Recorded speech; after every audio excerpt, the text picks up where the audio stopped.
The storm howled like it meant to tear the world apart, but Liam Crowe had faced hurricanes, scandals, and billion-dollar deals without blinking. Tonight, for the first time in his life, his chest tightened, not from fear of the landslide, but from the sight of a woman being carried into his hotel, clutching a pendant that should have been impossible for her to possess.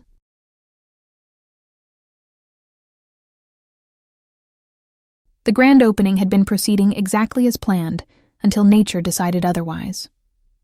Liam had been making his rounds through the ballroom, accepting congratulations with the same measured smile he'd perfected for board meetings, when the first rumble shook the building. Not an earthquake. He'd built this hotel to withstand those, but something more ominous. The landslide came fast, a river of mud and stone that severed the only road connecting his mountain resort to civilization. Now, 6 hours into the crisis, Liam moved through the chaos with mechanical efficiency, reviewing damage reports when Marcus burst in. His head of security, a former Marine who prided himself on unflappability, looked genuinely shaken. "Sir, the rescue team found someone on the service road. A woman. She was in a car that got caught in the slide." Liam followed him to the medical suite they'd hastily assembled in one of the conference rooms. The hotel doctor was already examining her, checking vitals while a nurse carefully cleaned mud from her face and hair. Liam stood in the doorway, intending only a brief check-in before moving on to the next crisis. When he saw it, the pendant, it lay on the side table, silver and unremarkable except for one detail. It was open, revealing a tiny photograph inside. His study, the private sanctuary at the top of the hotel that existed on no public floor plan, accessible only by a concealed elevator that required both a key and a biometric scan. His hands, normally steady, trembled as he picked up the pendant. The photograph was old, slightly faded but unmistakable. Every detail matched perfectly. "How is she?" His voice came out rougher than intended. "Vitals are stable," the doctor reported. "Mild hypothermia, some bruising, possible concussion. She's starting to come around." Liam should have left. Instead, he found himself pulling up a chair, his eyes fixed on the woman's face as the nurse gently wiped away the last of the mud. She was young, late 20s perhaps, with delicate features that would have been unremarkable if not for the slight furrow between her brows, even in unconsciousness, as though she carried worries too heavy for sleep to erase. Her eyes fluttered open. Dark brown, almost black, with flecks of gold that caught the light. They swept the room in confusion before landing on him, and Liam felt something shift in his chest, a sensation so foreign he almost didn't recognize it. Her gaze held his for a moment that stretched too long, and he watched her lips part, watched her struggle to focus. "Where?" The word barely made it past her lips. "You're safe," Liam heard himself say, leaning forward without conscious decision. "You were in an accident. You're at the Crow Summit Hotel." She blinked slowly, processing this information with visible difficulty. Her hand moved weakly, searching, and her eyes filled with panic when she couldn't find what she sought. The pendant. Liam held it up, and relief flooded her features in a way that made his throat tight. "It's here. It's safe." She reached for it, and when her fingers brushed his, Liam felt an electric jolt that had nothing to do with static. He placed the pendant in her palm, watching her curl her fingers around it protectively. "Thank you," she whispered. Then, with obvious effort, The doctor stepped in. "Don't force it. You've been through trauma. Memory issues are common with head injuries." But she shook her head, frustration creasing her features. "No, I know. I'm Jasmine, but I don't remember anything else." Her eyes found Liam's again, and in them, he saw something that made his carefully constructed walls crack. The doctor began asking standard questions, and Liam knew he should step away, yet his feet refused to move. He watched Jasmine struggle with answers, watched her growing distress, and felt an unfamiliar urge to promise her that everything would be fine, even though he never made promises he couldn't guarantee keeping. "I'll leave you to rest," he finally forced himself to say, standing abruptly. "The doctor will take good care of you." He made it to the door before her voice stopped him. The man in the photograph. Liam turned slowly. She was holding the pendant open, staring at the tiny image. "Do you know who he is?" The question hung in the air between them. Liam looked at this woman, this stranger who possessed an impossible photograph and called herself by a name that felt like it was hiding something deeper, and made a decision that would alter everything. "No," he lied smoothly, "but I'll help you find out." That night, long after he'd settled Jasmine in one of the best guest rooms and checked on every displaced guest, Liam stood alone in his study. The real study. He pulled the pendant's twin from his desk drawer. His mother's pendant, the one she'd commissioned in a matching set before she died. The one that had vanished from his father's estate 20 years ago during the bitter aftermath of the funeral. Liam closed his fist around it, his knuckles white. "Who are you, Jasmine?" he whispered to the empty room. "And why does it feel like you've been haunting me long before tonight?"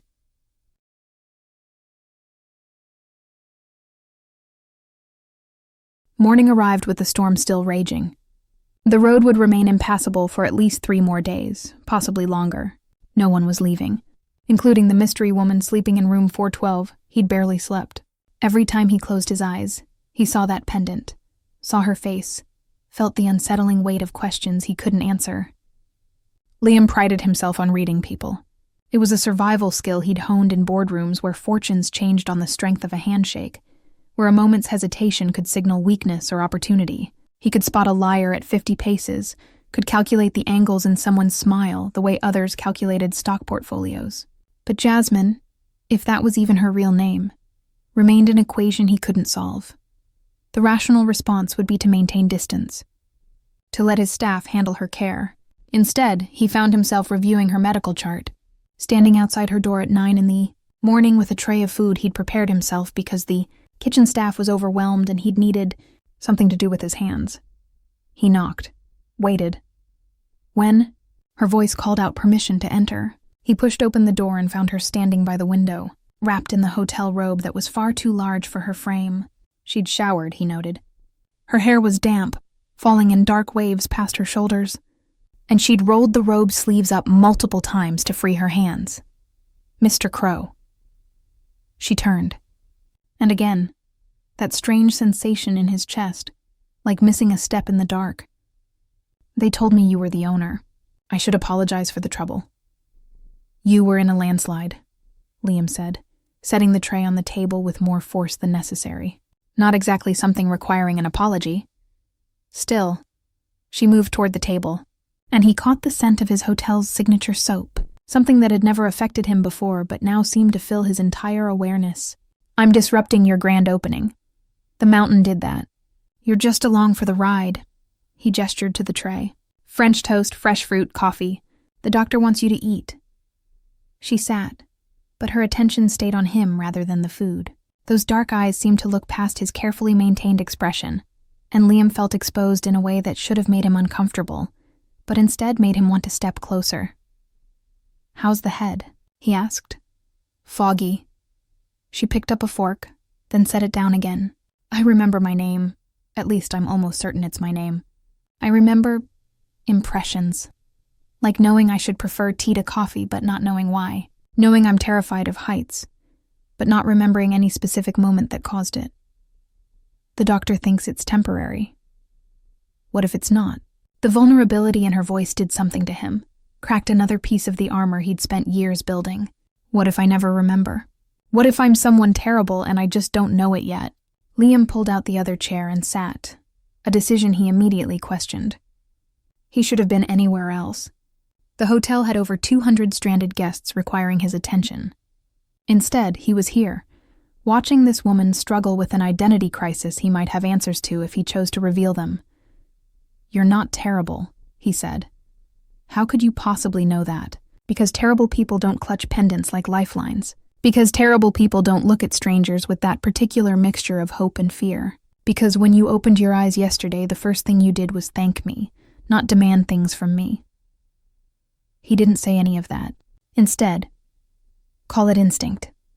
She finally picked up her fork and took a bite of French toast, her eyes closing briefly in appreciation. The simple pleasure on her face made Liam's throat go dry.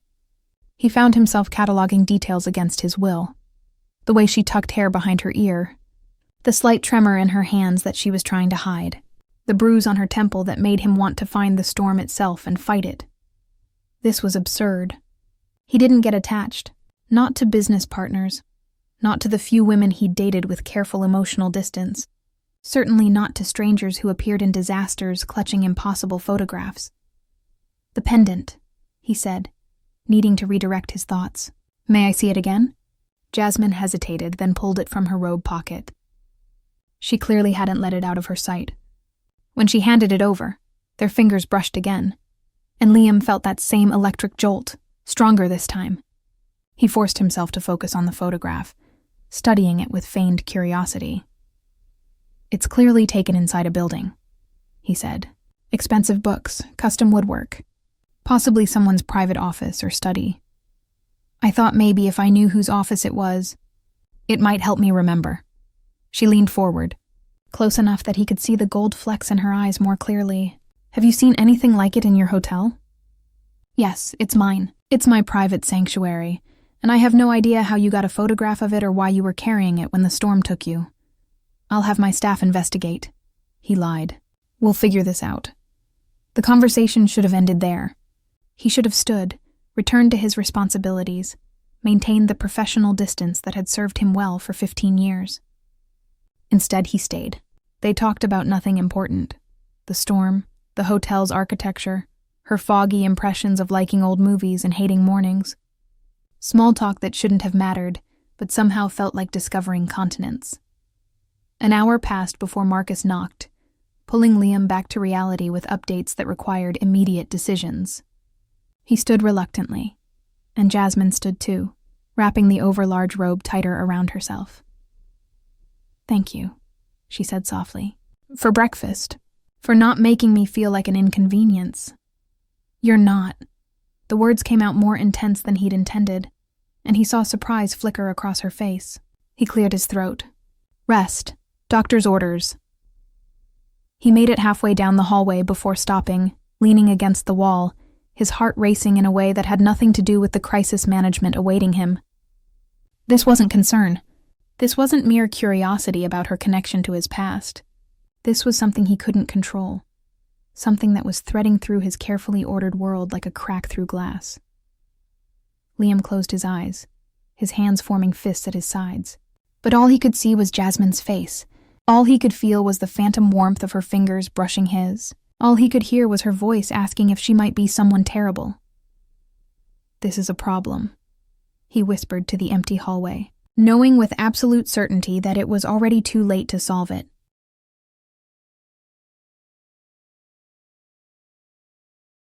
The storm had transformed the hotel into an island, and islands had a way of forcing people together. Liam discovered this truth repeatedly over the next 2 days. Each encounter with Jasmine feeling like fate had developed both a sense of humor and a vendetta against his peace of mind.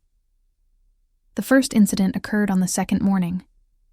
The hotel's main elevator had been acting temperamental due to the generator's power fluctuations, but Liam had been assured it was safe for use.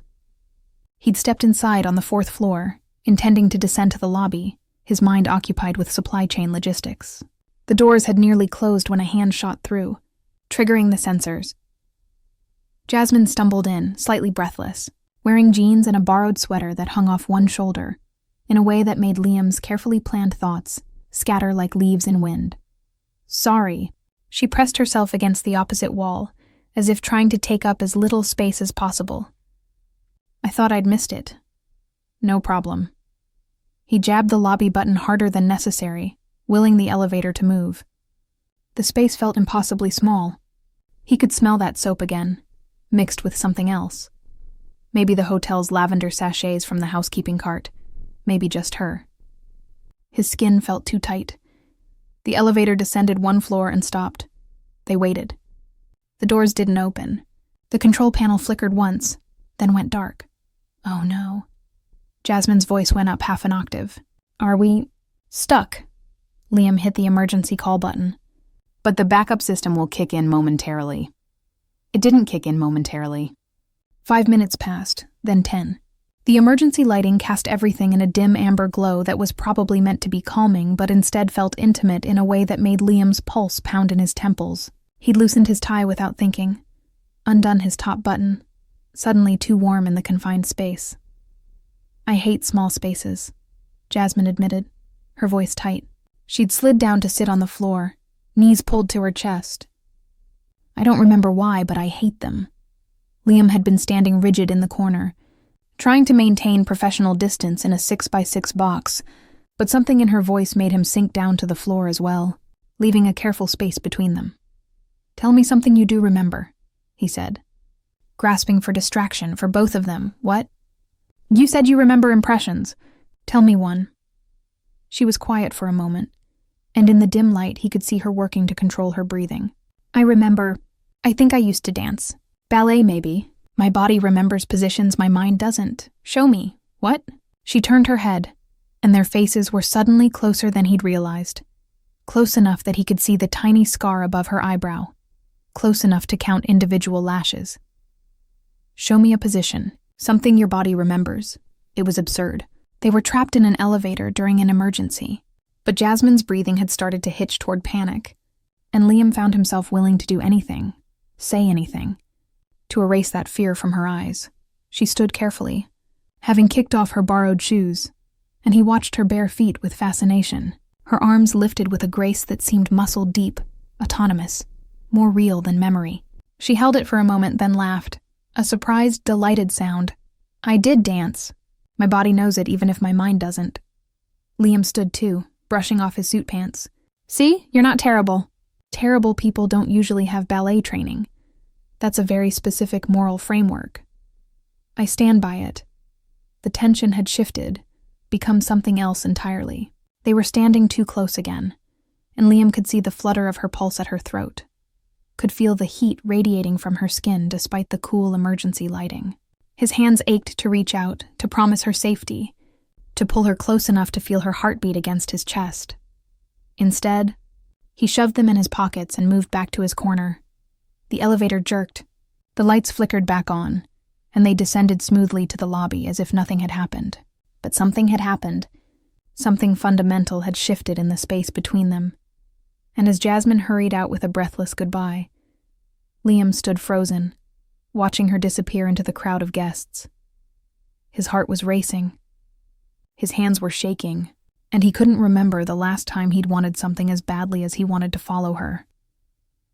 The second incident happened that afternoon. Liam had been walking the perimeter of the building, checking for structural issues, when he rounded a corner too fast and collided with someone coming from the other direction. His hands shot out automatically to steady them and found themselves on Jasmine's shoulders. "We have to stop meeting like this," she said, and the laugh in her voice made him realize he was still holding her, made him notice how perfectly she fit in the space his arms had created. He stepped back so quickly he nearly tripped. "Sorry, I wasn't looking." "Me neither. I was distracted." She held up a book, one of the paperbacks from the hotel library. "I thought I recognized the cover, so I was trying to figure out if I'd read it before or if it just looks familiar." They stood in the hallway, neither moving, the book held between them like a bridge. Liam should have excused himself, should have walked away. Instead, he heard himself say, "What kind of books do you think you like? Mysteries, maybe? Or romance? Something with happy endings?" Her smile turned wistful. "I think I need to believe in those right now. Happy endings? That things work out. That even when everything seems impossible, there's a way forward." She tilted her head, studying him with unsettling directness. "Do you believe in them?" "No, not for 15 years. Not since I learned that happy endings are fairy tales. People tell themselves before reality. Tears everything apart. I believe in making your own outcomes," he said instead. "That's not the same thing." "No," he admitted. "It's not." They stood there, and Liam felt time stretch. Felt the hotel fade away until there was only this woman looking at him like she could see past every defense he'd constructed, like she was reading the parts of him he'd thought he'd successfully buried. "I should let you get back to work," Jasmine said finally. "You probably have a million things to do." "1,000,001, he agreed, but his feet weren't moving. She smiled, soft and uncertain and devastatingly real, then slipped past him down the hallway. Liam stood there for a full minute after she'd gone, his heart doing complicated things in his chest, before Marcus found him and pulled him back to the crisis at hand. The third incident was pure farce. The hotel's communication system was still struggling, and somehow, Liam never did get a clear explanation. There was a mix-up with the room phones. His assistant had been trying to reach him on the house phone in his penthouse office when the call got routed to room 412 instead. Jasmine, seeing a call from El Crow, thought it was a guest looking for the owner and answered accordingly. By the time Liam figured out what had happened, they'd swapped phones entirely, her borrowed device ending up in his pocket, his personal phone in her hand, because she'd been heading to find him at the same moment he'd been heading to find her, and they'd each grabbed what they thought was their own from the front desk's lost and found. He discovered the mistake when his phone rang with a call from the hotel spa, asking if Ms. Jasmine wanted to reschedule her complimentary massage. She discovered it when her phone lit up with a message from his head of acquisitions about a Tokyo deal. They met in the hallway outside the business center, both holding up the wrong phones, and the absurdity of it hit them simultaneously. Jasmine started laughing. Real laughter, the kind that came from the chest and lit up her entire face. And Liam found himself laughing too, something he couldn't remember doing in years. "This hotel is conspiring against us," she said, wiping tears from her eyes. "It's a distinct possibility." He swapped phones, their fingers tangling briefly in the exchange, and that simple touch sent heat racing up his arm. Though to be fair, we're not helping. No? She was still smiling, and Liam felt something in his chest expand, crowd out the space where air was supposed to go. "I thought we were being very sophisticated about all this. Sophisticated people don't swap phones. Sophisticated people also probably don't get stuck in elevators, or collide in hallways, or eat breakfast together every morning for 3 days straight." Liam froze. He hadn't realized she'd been counting, hadn't admitted to himself that he'd been manufacturing reasons to bring her breakfast personally instead of sending room service. But now it hung between them, this acknowledgement of a pattern they'd been pretending didn't exist. "I should," he started. "Yes, probably," she agreed. Neither of them moved. "Jasmine," he said, and heard his voice come out rougher than intended. Mr. Crow!" One of his staff members rushed up, tablet in hand, face pale. "Sir, we have a situation in the West Wing. A pipe burst." Reality crashed back. Liam switched instantly to crisis mode, already moving toward the problem, issuing instructions. That night, Liam sat in his study, his real study, and stared at his phone. Her contact information was still there from when they'd swapped devices. He could call her. Could text something casual about the pipe situation. Could find any excuse to hear her voice one more time before the day ended. Instead, he picked up the matching pendant from his drawer, the one that had belonged to his mother, and traced the engraving on the back. 2 halves of a whole, his mother had said when she'd commissioned them. One for Liam, one for his future. She'd died believing in love, in soulmates, in the kind of happy endings Jasmine claimed to need. She'd died wrong. Love had destroyed his father, turned him into a shell who'd drunk himself to death within 3 years. Love was a liability Liam couldn't afford, but his heart was racing.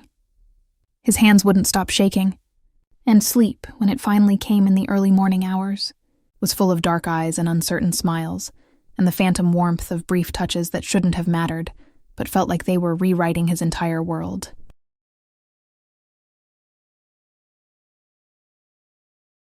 On the 4th day, the storm finally broke, but the service route was passable only by helicopter.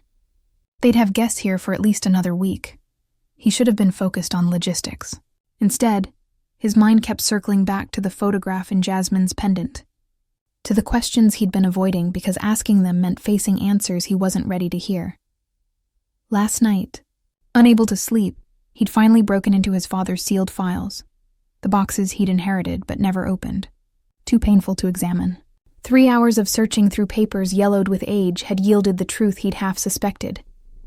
His mother had commissioned 2 pendants as a 25th anniversary gift. She'd hidden a photograph of the study in one, a photograph of the garden in the other. The pendants were meant to be passed down, symbols of the Crow legacy. But his mother had died before the anniversary. The pendants had vanished in the estate chaos. His father, drowning in grief, had never mentioned them, And now, 20 years later, one had reappeared in the hands of a woman who claimed to remember nothing. The rational explanation was simple.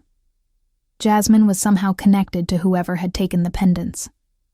She was here deliberately, possibly targeting him, possibly after his money or his business. The pendant, the convenient amnesia, the perfectly timed storm, it all screamed setup, except nothing about her screamed setup.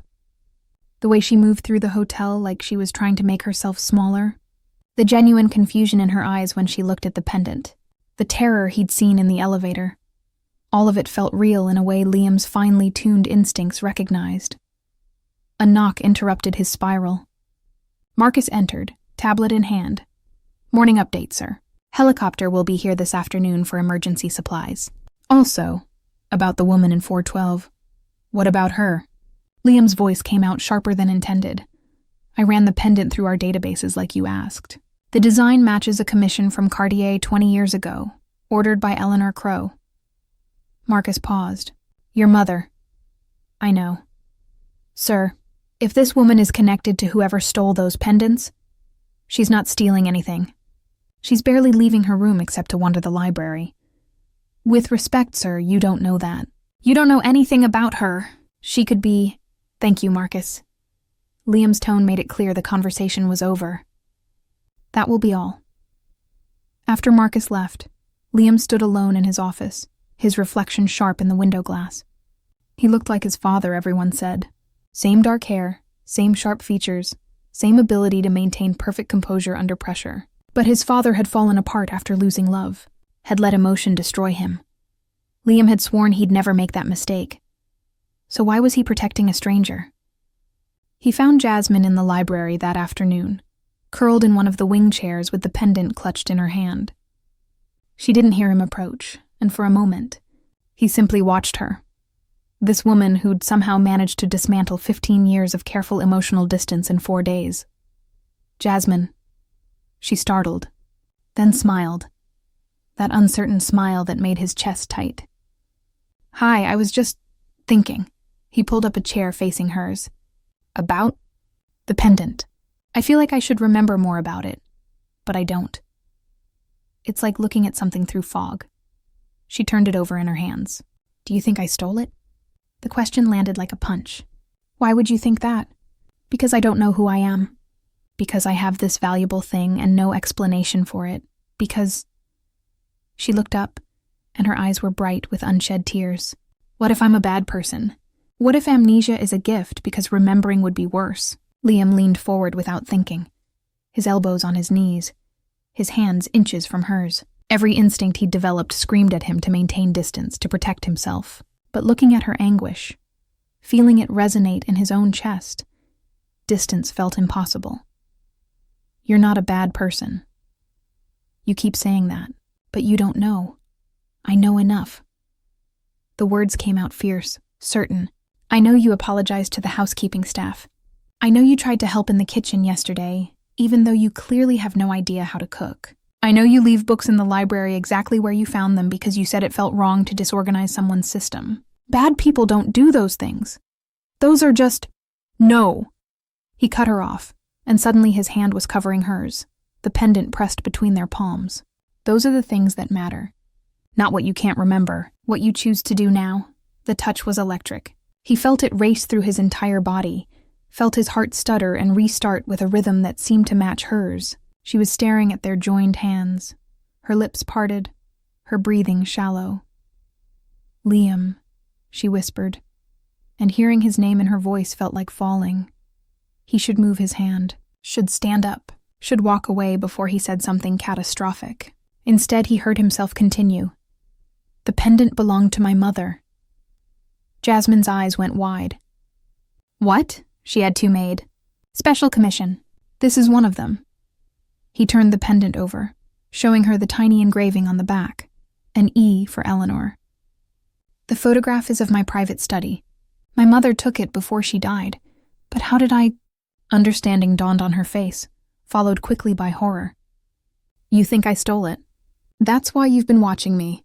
That's why—" "No." His hand tightened on hers. "If I thought that, I would have called the police on day one. I think someone who had this pendant lost it or gave it away or, hell, I don't know. But I don't think you stole it. I think you're as confused as I am. Then why tell me now? Because keeping secrets from you feels like betrayal. Because when you asked if you were bad, something in me broke. Because I'm tired of lies, especially ones I'm telling myself. Because you deserve to know. He released her hand, immediately missing the warmth. And because I need you to understand something. What? You're safe here. Whatever the truth is, whatever you remember or don't remember, you're safe with me. I promise you that. Tears spilled over then, tracking down her cheeks, and Liam felt each one like a physical blow. She swiped at them angrily, embarrassed. But he caught her wrist with a gentleness that surprised him. Don't, he said softly. Don't hide. Not from me. I'm frightened, she admitted. Of remembering. Of not remembering. Of what happens when the storm is over and everyone leaves and I have to figure out who I am. Then don't figure it out alone. The words hung between them, heavy with implication. Liam knew he was crossing a line. Knew he was offering something he'd sworn never to offer anyone. But sitting here, watching her fight tears, feeling the pendant warm between them, his mother's pendant, meant to symbolize legacy and love, he couldn't bring himself to care about the line. Why are you being so kind to me? Jasmine asked. You don't even know me. I'm starting to. The admission felt like jumping off a cliff. And what I'm learning makes me want to know more. She laughed then, watery but genuine.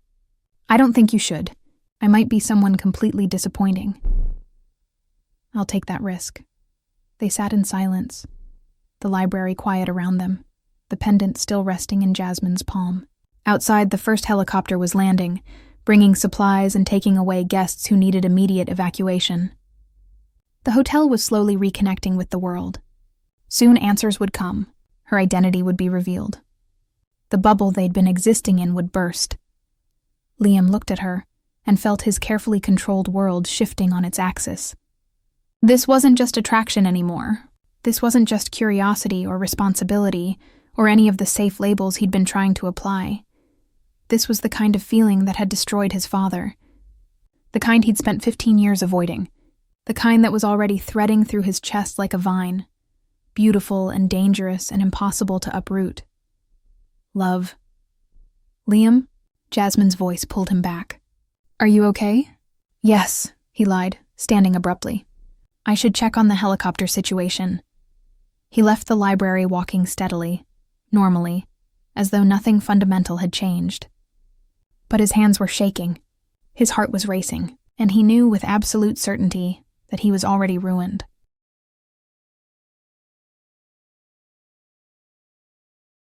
The next 3 days passed in a strange, suspended reality. Liam stopped pretending he wasn't seeking Jasmine out. He brought her breakfast again on the 5th morning, but this time he stayed. They ate together in comfortable silence, watching the sun burn through the last remnants of storm clouds. She told him about a dream she'd had, and he listened like her subconscious held the secrets to the universe. You're humoring me, she said, catching his expression. I'm interested. The truth of it surprised him. He was interested in everything about her. The way she held her coffee cup with both hands. The small crease between her brows when she concentrated. The unconscious grace in her movements that spoke of that ballet training her body remembered. In my random dream fragments, in understanding how your mind works, she studied him over the rim of her cup. You're different than I expected. What did you expect? I don't know. The owner of this place, someone who built all this. I guess I expected someone colder, more distant. I am cold and distant. Not with me. The observation sat between them. Undeniable. Liam had built his reputation on being untouchable, had cultivated an image of controlled professionalism that never wavered. But with Jasmine, all those carefully maintained walls kept crumbling. He found himself laughing at her stories, found himself sharing pieces of his past he'd never told anyone, found himself looking for excuses to brush her hand or stand close enough to feel her warmth. That afternoon, disaster struck in the most mundane way possible. The hotel kitchen, already strained by the extended emergency, was short-staffed when 2 cooks came down with food poisoning. Liam was reviewing contingency plans when Jasmine appeared in the kitchen doorway. sleeves rolled up, offering to help. What followed was possibly the most chaotic hour of Liam's life. Jasmine approached cooking with enthusiastic determination and absolutely no skill. She chopped vegetables into pieces that ranged from chunks to dust. Liam should have sent her away, should have politely suggested she'd be more helpful elsewhere. Instead, he found himself rolling up his own sleeves, standing beside her at the prep station, guiding her hands to show her proper knife technique. "Like this," he murmured, his chest against her back, his hands over hers. "Let the knife do the work." He felt her breathing change, felt the tension in her shoulders. They were standing too close, far too close for propriety, but Liam couldn't make himself step back. She smelled like flour and that soap and something uniquely her, and his mind was racing with thoughts that had nothing to do with vegetable preparation. "I'm terrible at this," she said, her voice slightly breathless. "You're learning. You're being charitable. I'm being honest." He released her hands, stepped back before he did something foolish. "Everyone starts somewhere." She turned, flour still dusting her nose, and smiled up at him, bright and genuine and completely devastating. "Thank you for not throwing me out. Thank you for trying to help, even though—" He gestured at the disaster zone around them. "Even though I'm a walking catastrophe in here?" "I wasn't going to say that." "You were thinking it?" "I was thinking—" Liam stopped himself, suddenly aware of the kitchen staff studiously pretending not to watch them. "I was thinking we should probably step out before you accidentally set something on fire." They ended up in the garden instead, the one area of the hotel grounds that had escaped storm damage. Jasmine walked ahead of him on the stone path, still brushing flour from her borrowed clothes, and Liam followed, his hands in his pockets to keep from reaching for her. "This is beautiful," she said, stopping at a fountain. "Did you design it?" "My mother did." It was her dream, this hotel, these gardens. She never got to see it completed. "I'm sorry." Jasmine turned to face him. "You must miss her." Every day. The admission came easier than expected. She believed in building things that mattered. Not just for profit, but for beauty, for creating spaces where people could find peace. "She would be proud of this place," said Jasmine, sitting on the fountain's edge, trailing her fingers in the water. Liam sat beside her, maintaining a careful distance that felt more like torture than propriety. She smiled, but it was edged with something sadder. "I'm scared of remembering, Liam. What if my real life is nothing like this? What if I go back and everything here disappears like a dream?" "This isn't a dream, isn't it? This perfect place, this stolen time, you—" She stopped abruptly, her cheeks flushing. "I just mean it feels too good to be real." Liam's heart was thundering. He should change the subject, should stand and walk away, should do anything except what he was about to do. But the evening light was catching in her hair, and her eyes were bright with vulnerability, and every carefully constructed reason to keep distance felt flimsy against the weight of what he was feeling. "Jasmine." His voice came out rougher than intended. "You need to understand something." "What?" "This isn't stolen time for me. This is—" He struggled for words, for a way to explain what was happening in his chest. "I built this hotel to prove something, to show the world I was untouchable, that I could succeed without needing anyone, without the weakness my father showed when he lost my mother. That's not weakness. I thought it was. I thought love was a liability, something that made you vulnerable, made you breakable." He turned to face her fully. "But these past days with you, I'm starting to think I got it wrong." "Liam, let me finish." He took a breath, steadying himself. "You walked into my hotel in the middle of a storm, carrying a piece of my past, and somehow you're dismantling everything I thought I knew about myself. You make me laugh. You make me want to be better than I am. And when I'm with you, I don't feel untouchable. I feel terrifyingly, impossibly alive." Jasmine's eyes were wide, her lips parted. "I don't know what to say. You don't have to say anything. I just needed you to know." He stood, needing movement, needing space before he said something even more catastrophic. "I should check on—" "Wait." She stood too, closing the distance between them. "I feel it too." Liam went very still. "What? Whatever this is, I feel it too." Her hand lifted, hovering near his chest, not quite touching. I don't remember who I was, but I know how I feel now. And when I'm with you, I feel like I'm exactly where I'm supposed to be. Liam could feel his heart racing, could see the rapid flutter of her pulse at her throat. It would be so easy to close the distance, to pull her against him, to show her with actions what words couldn't capture. But he'd made her a promise, that she was safe with him. That meant restraint, even when restraint felt impossible. I should walk you back, he managed. Probably. But neither of them moved. Finally, Jasmine smiled, soft and understanding and full of something that made Liam's chest ache. Thank you. For what? For being honest. For making me feel less alone in this. They walked back to the hotel in comfortable silence, but everything had changed. The air felt charged. Every accidental brush of their arm sent electricity racing through Liam's nervous system. When they reached her door, he found himself lingering, memorizing the way she looked in the hallway light. Good night. Liam. Good night, Jasmine. He waited until he heard her door close, then stood there for a long moment, his forehead pressed against the wall, his hands clenched at his sides. His heart was racing, his carefully ordered world was collapsing, and the terrifying part was that he didn't want to stop it.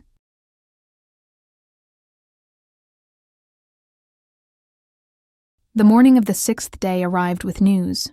A repair crew would reach them within 48 hours, and the main road would be passable by week's end.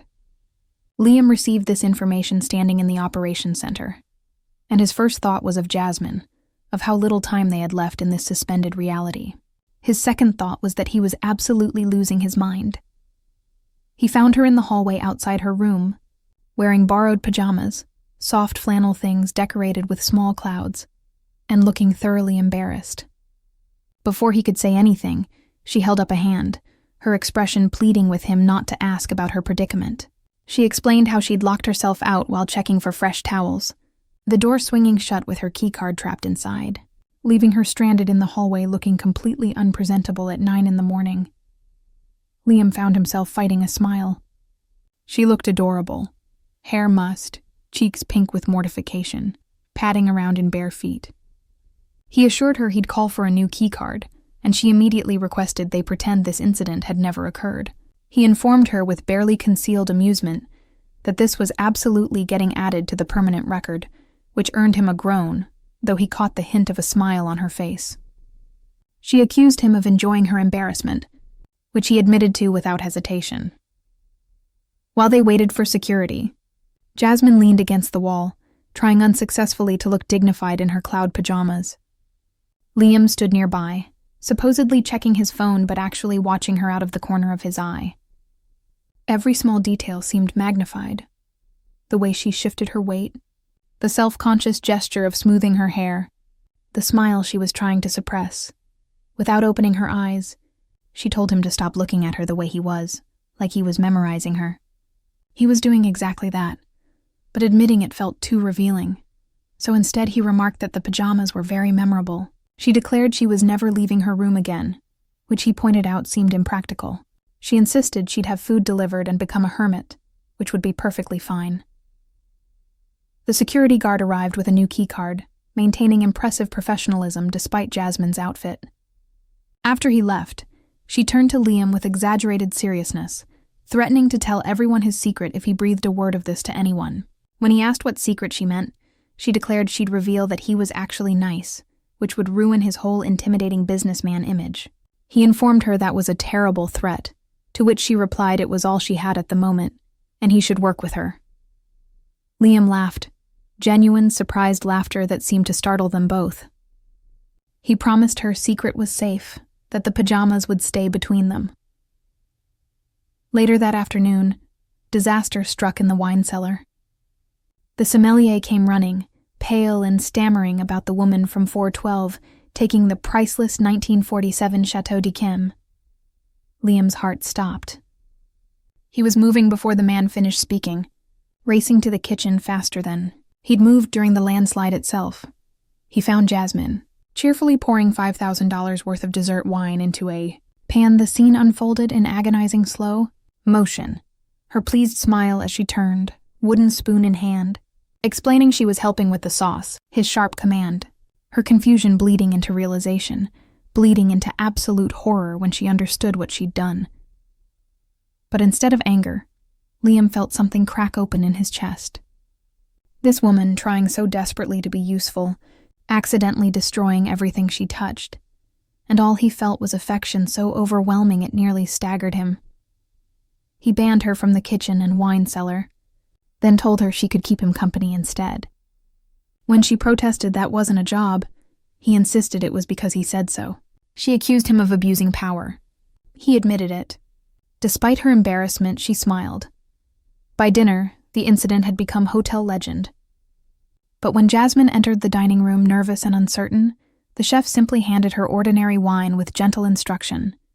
For drinking, not cooking. Her laughter transformed potential humiliation into shared joy. Liam watched her relax, watched genuine happiness return to her face, and felt dangerous warmth spread through him like wildfire. The next day, she insisted on helping with maintenance, but ended up triggering false alarms. He trailed after her, fixing her chaos, fighting smiles, falling harder with each disaster.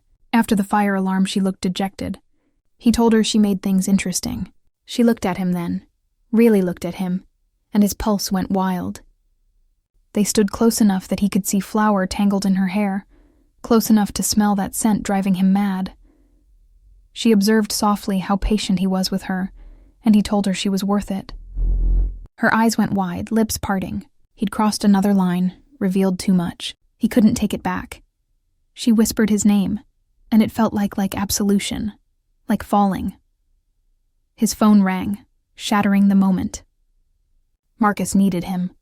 Liam looked back once, found Jasmine standing there with her hand pressed to her heart, expression full of something that made his own heart race with dangerous, impossible hope.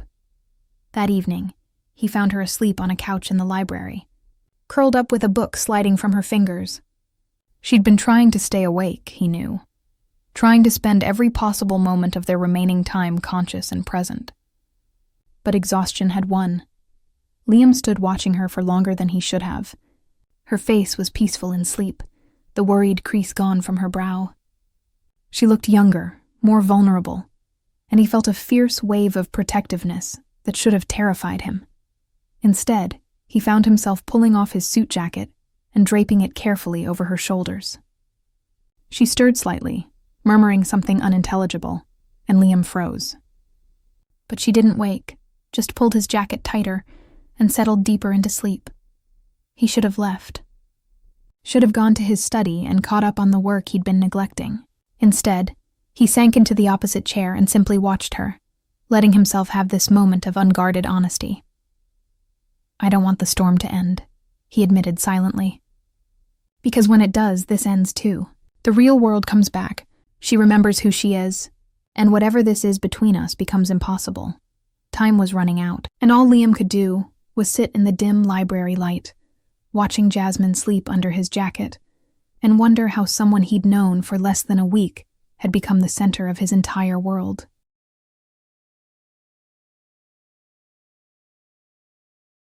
The news came on the 7th morning like a blade to the chest. Marcus showed him the headline, "Hotel Heiress Missing After Storm," and below it, a photograph that made Liam's world tilt sideways. Jasmine.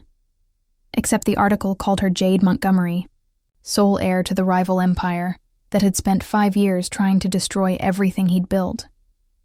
Marcus suggested it could be coincidence, then immediately pivoted to suspicion.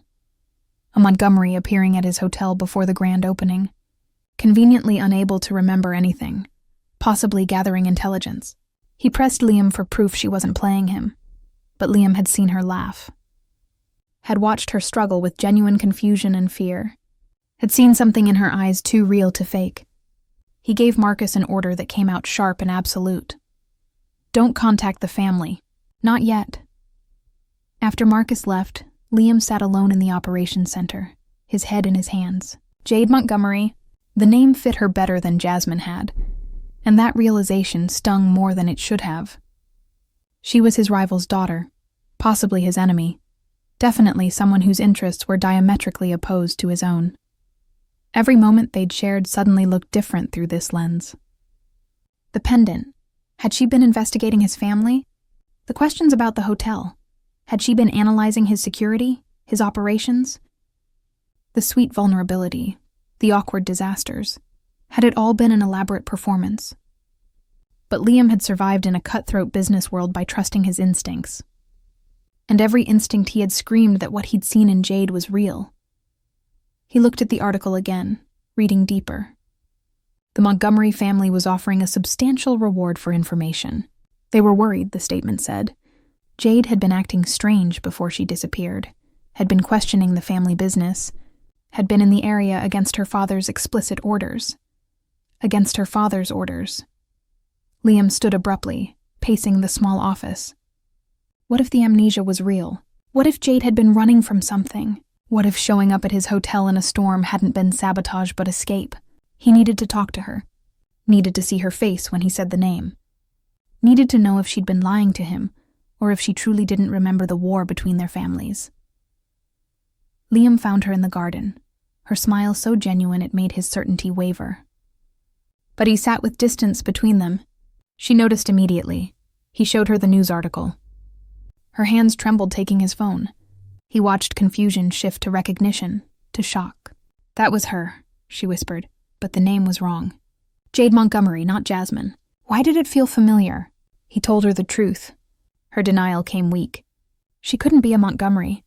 When he asked why not, tears filled her eyes. Because Montgomerys were his enemies. Understanding crashed over her. She was his enemy's daughter. She stood abruptly, said she needed to leave. He caught her wrist. Her panic rose. Why should she stay? So he could collect the reward. She didn't want to go back to whoever she'd been. That person wasn't happy. She was trapped and angry. His response came without thought. Then don't go back. Stay. She stared like he'd lost his mind. She was a Montgomery. Her family had tried to destroy his. Whatever they had was built on lies. She didn't even know if her feelings were real, or just because she couldn't remember why she should hate him. He didn't release her wrist. Did she hate him now? No. Did she remember hating him? No. He'd spent a week watching her at her most vulnerable. None of it suggested lies. Maybe she was an excellent actress, she insisted. He pulled her closer, cupped her face, brushed away tears. He knew liars. She wasn't one. She said he couldn't trust her. He already did. This was insane, she protested. His board would revolt. Everything he'd built would crumble. His response stopped her. It meant nothing without this. 7 days ago he would have laughed. Now he'd throw away everything to keep her. She whispered she didn't understand.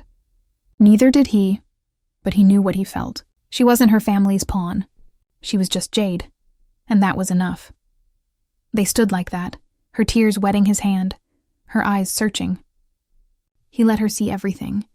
The fascination that had become obsession. The attraction that had become something infinitely more dangerous. The careful distance that had collapsed into desperate need. Jade turned, and the setting sun caught in her hair, painted her features in gold and shadow. She looked ethereal, impossible, and Liam felt his breath catch in his throat. Everything about this was insane. Everything about this contradicted every lesson he'd learned about self-preservation and business sense, but he didn't care. She wanted to be the person who belonged here, with him. Even if impossible.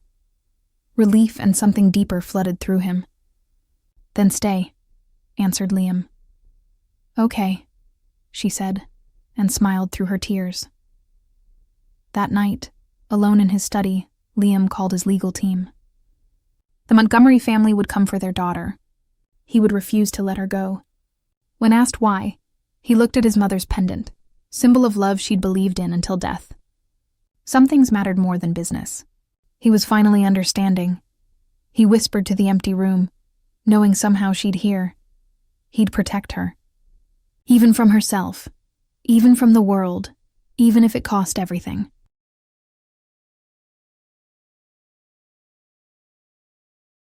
The 8th morning arrived with devastating news. The road repairs were complete ahead of schedule. Buses would arrive that afternoon to transport guests back to civilization. The siege was officially over. Liam received this update standing at his office window, watching the first rays of sunlight paint the repaired road gold. Victory. His hotel had survived its greatest crisis. His reputation would be enhanced by how smoothly he'd handled the emergency. Everything was going exactly according to plan, except his hands were shaking. Jade was awake. He knew because he'd stationed himself where he could see her window, watching for the lights to turn on like some lovesick fool, which was accurate, he supposed. That's exactly what he'd become. The morning passed in a blur of logistics. Guests packed, staff coordinated departures. Liam moved through it all mechanically, his mind elsewhere. He hadn't spoken to Jade since last night. Hadn't trusted himself to see her when every instinct was screaming at him to lock all the doors and refuse to let anyone leave. He found her in the library at noon, surrounded by packed bags that the staff must have prepared for her. She was staring at them like they were instruments of torture. Her father had called, she said without looking up. A car was coming in 2 hours to take her home. Liam's chest constricted. Had she told him where she was? No, Marcus had, thinking he was being helpful. Her laugh came hollow as she described her father's response. Relieved, angry, a voice she didn't recognize but knew she should. Her father hadn't cared about her injury or amnesia, only that she needed to come home, that work awaited, that she'd been shirking responsibilities. She finally looked at Liam, eyes red and desperate. She didn't want to go, but didn't know how to stay. He crossed to her, unable to maintain distance. He told her not to go then. She insisted it wasn't that simple. He took her cold hands, telling her she was an adult who could choose where she wanted to be. But could she? She didn't even know her responsibilities. What if people were depending on her? What if there were contracts, obligations? He challenged her. Did that mean sacrificing what she wanted? She pulled away, pacing. What she wanted didn't matter if she was letting people down. She tried to explain. The Montgomery family didn't just run hotels. They ran an empire. Thousands of employees, millions at stake. She couldn't just walk away because she'd fallen for someone during a storm. The words landed between them like thunder. Fallen for someone. She'd said it casually, an accepted fact rather than the declaration that stopped Liam's heart entirely. Before he could respond, she held up a hand, begging him not to make this harder. The storm was over. Real life was back. And in real life, Montgomerys and Crows couldn't be together. He asked simply, "Says who?" She turned, face anguished, listing everything, decades of rivalry, business warfare, common sense itself. What had he thought would happen? That they'd ignore everything and ride off into the sunset? He asked why not. She insisted that wasn't how the world worked. Maybe the world was wrong, he said, crossing to her, catching her shoulders gently. He'd spent 15 years building walls, convincing himself emotion was weakness, that love was liability. Then she'd walked into his hotel and torn it all down in a week. Did she think he didn't know that was insane? That he didn't understand how impossible this was? Then why was he fighting it? She demanded. Because losing her felt more impossible than anything else, he answered. What they had was real. For how long? She asked, and her voice broke. Until her memory returned? Until their families made it a scandal? Until he realized she wasn't worth the complications? That wasn't going to happen, he said. She said he didn't know that. He pulled her closer, forehead nearly touching hers, and the words poured out. Every morning he thought of her first. Food tasted better when she was across the table. Silence felt full when she was in the room. He hadn't laughed in years until she made him. She begged him to stop, crying fully now, because it was making it impossible to leave. Good, he said. Don't leave. She insisted she had to. He insisted she didn't. They stood locked together, neither willing to let go, neither able to see forward. He felt her trembling, felt his own hands shaking. He wanted to promise everything would work out, wanted to guarantee the happy ending she needed to believe in. But he couldn't promise that, only that he'd fight for her, that she wouldn't face it alone. She whispered suddenly, "Come with me." He pulled back, confused. She explained, "Come back to the Montgomery estate, meet her family, face this together instead of running." She was terrified of going back alone, but if he was there, maybe she could be brave enough to figure out who she'd been and who she wanted to be. It was possibly the worst idea he'd ever heard. walking into enemy territory, facing a family that had spent years trying to destroy him, all for a woman he'd known for 8 days. His board would revolt. Marcus would have him declared incompetent. Okay, he heard himself say. Her eyes went wide. He would come with her? He asked if she really thought he'd let her walk back into that life without backup. Absolutely not. She laughed, watery but genuine. This was crazy, completely insane. They were going to regret this. Probably, he agreed, cupping her face, brushing away tears. But he'd regret not trying more. That afternoon, Marcus tried desperately to talk him out of it, but Liam stood firm. The car arrived, sleek and black with Montgomery Hotel Group emblazoned on the door. Jade tensed as they approached it, hands clenching nervously. Last chance to back out, she said quietly. Not a chance. They slid into the back seat. As the car pulled away, his hand covered her trembling one. She startled, then turned, and something passed between them. Silent promise. Acknowledgement of what they risked. Shared leap into the unknown.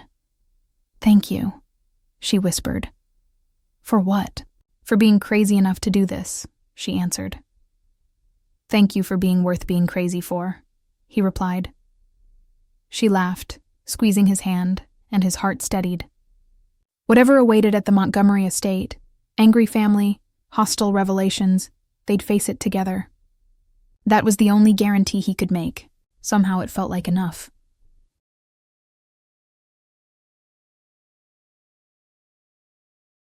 The Montgomery estate rose from the valley like something from a Gothic novel, stone and glass and inherited grandeur. Jade tensed beside him, whispering that she remembered this place. Not specifics, but the feeling. She'd been unhappy here. The car stopped. A man emerged from the front doors, tall, silver-haired, wearing authority like a bespoke suit. Richard Montgomery called across the drive, his voice mixing relief and reproach. Thank God she was safe. Jade stepped out slowly, Liam following close. Emotions flickered across her face too fast to name. Father, she said, the word uncertain, testing its weight. I'm sorry I worried you. Sorry? Richard's expression hardened, seeing Liam. You disappeared for over a week, and you show up with him? The word came out like a curse. Jade tried to explain. The accident, the amnesia, how Mr. Crow had been helping her. Richard's laugh came harsh and disbelieving. Helping her? The man whose company they'd been fighting for 5 years? It's not a game, Liam said, stepping forward. Your daughter was injured in a landslide. She's been recovering at my hotel. That's the truth. Richard told him coldly he didn't need Crow speaking for his daughter. Maybe he should listen to her speak for herself, Liam shot back. The two men faced off, years of rivalry crackling between them. Liam felt protective instincts surge, felt himself preparing for battle, but Jade's hand on his arm stopped him. Don't, she said quietly but firmly. This isn't your fight. Please, let me handle this. She turned back to her father, and Liam watched her straighten her spine, watched her gather courage like armor. Father, I know you're angry, but I need you to understand something. I don't remember who I was before the accident. I don't remember our business, our rivalry with Crow Industries, any of it. All I know is that when I was lost and scared, Liam, Mr. Crow, treated me with kindness I apparently didn't deserve based on our family history. Jade, you don't understand what you're saying. This man, his family, they've tried to destroy everything we've built. You can't trust, why not? The question came out sharp, and Liam heard something new in Jade's voice, strength that had been building over the past week. Why can't I trust someone who helped me when I had nothing? Someone who gave me shelter and safety and never once tried to use my vulnerability against me? Because that's not how business works. Because there are sides and loyalty and what? What exactly did I owe this family before I lost my memory? Richard stilled. What are you saying? I'm saying, Jade took a shaking breath. I'm saying that in the few memories that are starting to come back, I'm not happy. I'm arguing with you about the business. I'm questioning decisions. She pressed her hand to her temple. I'm trying to leave. That's why I was near Liam's hotel. I was running away. Silence fell like a guillotine. Richard's face went pale, then red. That's the amnesia talking. You don't know what you're saying. Maybe. Or maybe losing my memory gave me the chance to see things clearly for the first time. Jade's voice shook, but she didn't back down. Father, I need time. I need space to figure out who I am without the weight of expectations and rivalry and whatever person you needed me to be. I need you here. The board needs you. We have the Singapore expansion, the merger talks. No, the word hung in the air, small but absolute. Liam felt his heart swell with pride, with admiration, with something so deep and overwhelming he had no name for it. No, Richard repeated, as if he'd never heard the word before. No, I'm not coming back. Not yet. Maybe not ever, I don't know. But I know. Jade turned, and her eyes found Liam's, and in them he saw certainty that took his breath away. I know that whatever future I build, I want it to be mine. Not the family's, not the business's. Mine. This is about him, isn't it? Richard's voice turned cold.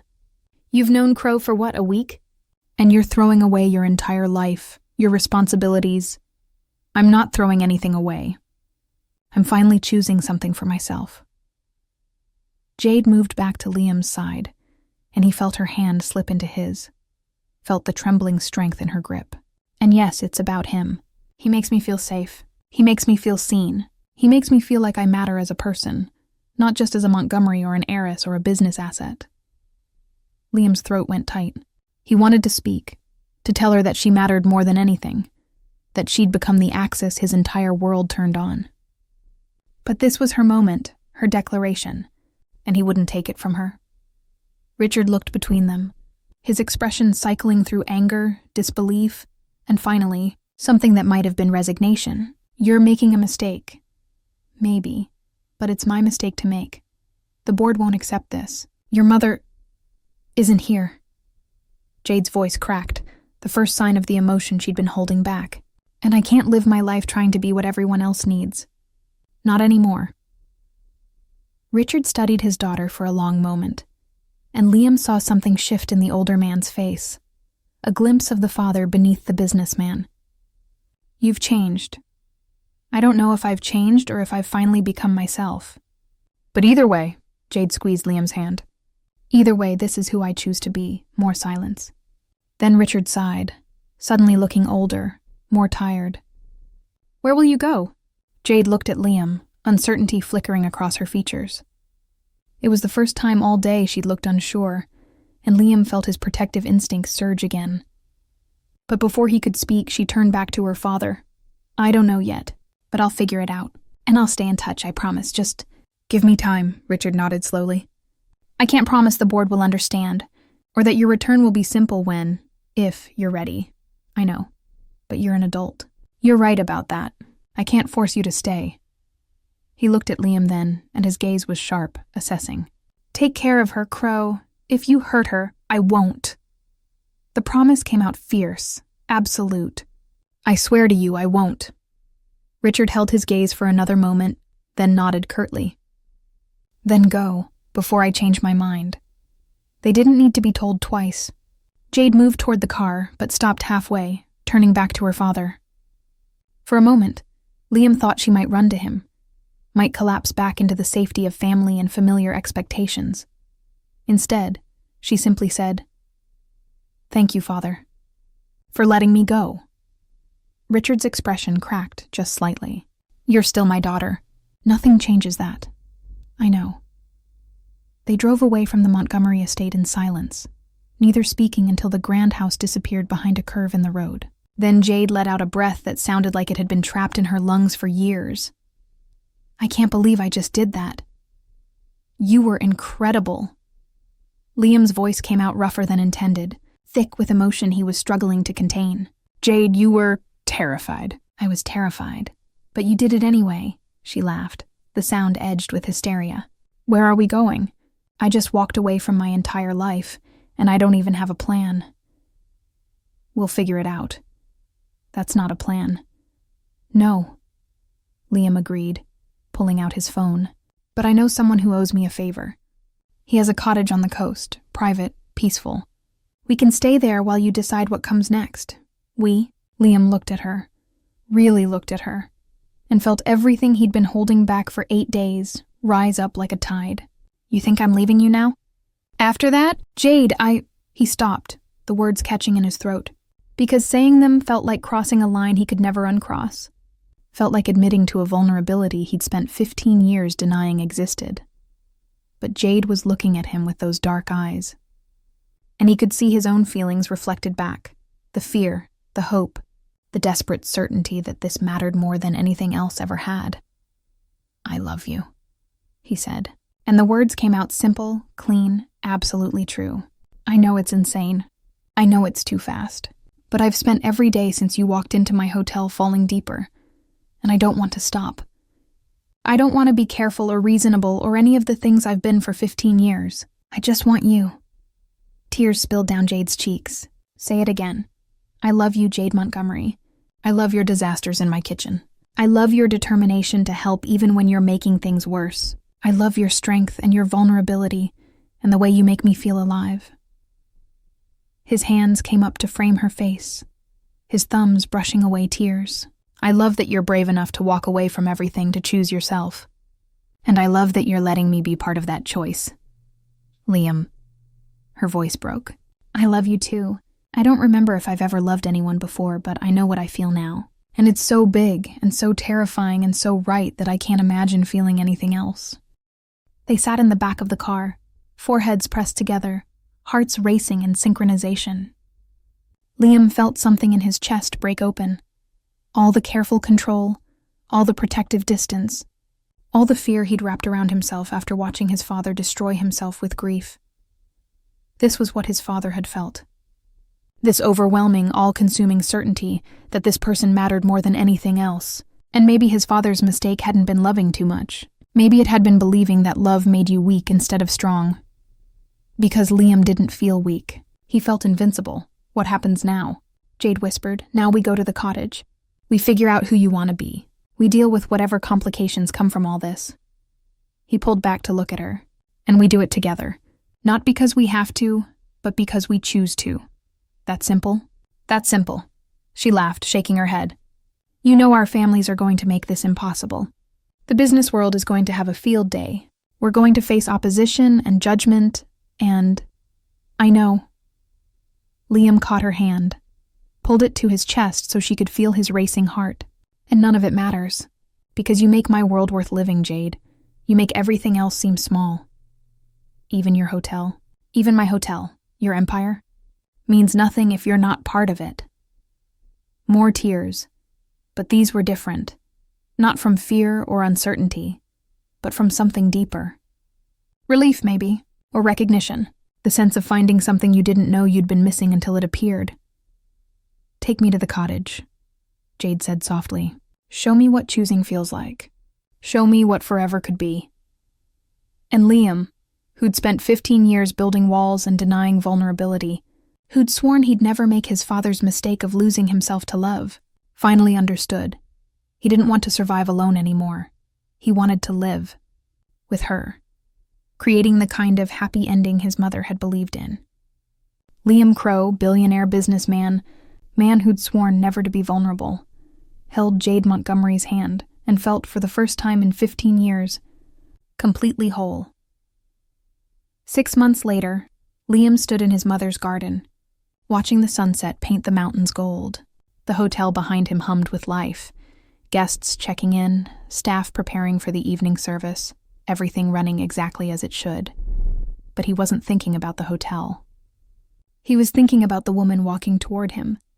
Jade had regained most of her memories over the past months. She'd stepped away from the Montgomery empire officially, though she consulted occasionally. She'd found her own path, and through it all, Liam had been beside her. Jade reached him, and her smile was the same one that had undone him during a storm 8 months ago. You're thinking too loud. Just remembering. The storm? Everything. The storm, the pendant, the way you looked in cloud pajamas. She laughed, the sound filling the garden like music. I still can't believe you remember the pajamas. I remember everything. He pulled out a small box from his pocket and watched her eyes go wide. Including the promise I made to you, that you were safe with me, that whatever came next, we'd face it together. Liam, I'm not asking you to marry me, he interrupted gently. Not yet. You're still figuring out who you want to be, and I won't rush that. But I want you to have this." He opened the box, revealing his mother's pendant, the twin to the one Jade had carried through the storm. "My mother had these made as symbols of forever, of two halves finding each other. And I think," his voice caught, "I think she'd want you to have it. Want us to have both." Jade took the pendant with shaking hands, holding it next to her own. Together they were complete, matching pieces of a whole, just as his mother had intended 2 decades ago. "Your mother must have been remarkable," Jade whispered. "She believed in love even when it seemed impossible. She believed in building beautiful things. And she believed—" Liam pulled Jade closer, his arms encircling her. "She believed that sometimes the storm brings exactly what you need, even if you don't know you need it. Was I what you needed?" "You're everything I needed. Everything I didn't know I was missing." He pressed his forehead to hers, feeling her breath mingle with his. "You undid me, Jade, completely. And I've never been more grateful for anything." She reached up, her hand resting over his heart, feeling its steady rhythm. "This place, your hotel, your mother's garden, it was supposed to be a monument to your success. What is it now?" Liam looked around the garden, then back at the hotel, then finally at the woman in his arms, the one who'd appeared in a storm and changed everything. "Now?" He smiled, feeling peace settle in his bones. "Now it's home. Not because I built it, but because you're in it." "That's very romantic." "I'm a romantic now. Didn't you know? Liar. You're a businessman who occasionally has romantic moments." "Fair enough." He held her closer, watching the last light fade from the sky. "But with you, Jade, even business feels like poetry." She laughed against his chest, and Liam felt his heart expand to hold the moment. The garden his mother designed, the hotel he built, the woman he loved, all combining into something more beautiful than anything he could have planned.